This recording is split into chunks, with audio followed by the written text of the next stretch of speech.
చాలా మందికి ఒక డౌట్ ఉంది. మనం యూట్యూబ్‌లో వీడియోస్ చూసేటప్పుడు ఫ్లిప్‌కార్ట్ గాని, అమెజాన్‌కి సంబంధించిన ప్రొడక్ట్ లింక్ అనేది ఆ వీడియోలో వస్తుంటది. అంటే దాని ద్వారా యూట్యూబర్స్‌కి ఎలా మనీ వెళ్తుంది అని.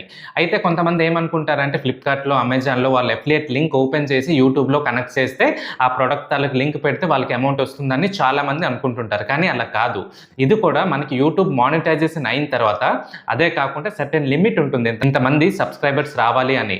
అది గనక అచీవ్‌మెంట్ తర్వాత ఆటోమేటిక్‌గా ఆ ప్రొడక్ట్ లింక్ అనేది ఓపెన్ అవుతుంటుంది. లైక్ అమెజాన్ గానీ, ఫ్లిప్‌కార్ట్ గానీ, మైంత్రా గానీ ఇవన్నీ మనం వీడియో అప్‌లోడ్ చేసే ముందు ఆ పర్టిక్యులర్ ప్రొడక్ట్ ఏదైతే మనం ప్రొడక్ట్ లింక్ చేయాలనుకుంటున్నామో అది ఆ వీడియో అప్‌లోడ్ చేసే ముందు అడుగుతుంది. అది మనం అప్‌లోడ్ చేసిన తర్వాత మనం వీడియో ఎవరైతే చూస్తారో వాళ్ళకి అక్కడ డిస్‌ప్లే అవుతుంది ఎర్నింగ్ కమిషన్ అని. ఆ ప్రొడక్ట్ గనక లింక్ చేసి ఎవరైతే బై చేస్తారో దానికి సంబంధించిన కమిషన్ అన్నది మనకి రావడం జరుగుతది. అది కూడా సెపరేట్‌గా కాదు. యూట్యూబ్ ఇన్‌కమ్ మనకి ఎలా వస్తుందో దాంతో కలిపే ఇది కూడా రావడం జరుగుతుంది. దీనిపై మీకు ఇంకేమైనా డౌట్ ఉంటే ఖచ్చితంగా కామెంట్ చేయండి. నా నెక్స్ట్ వీడియోలో చెబుతాను. Thank you.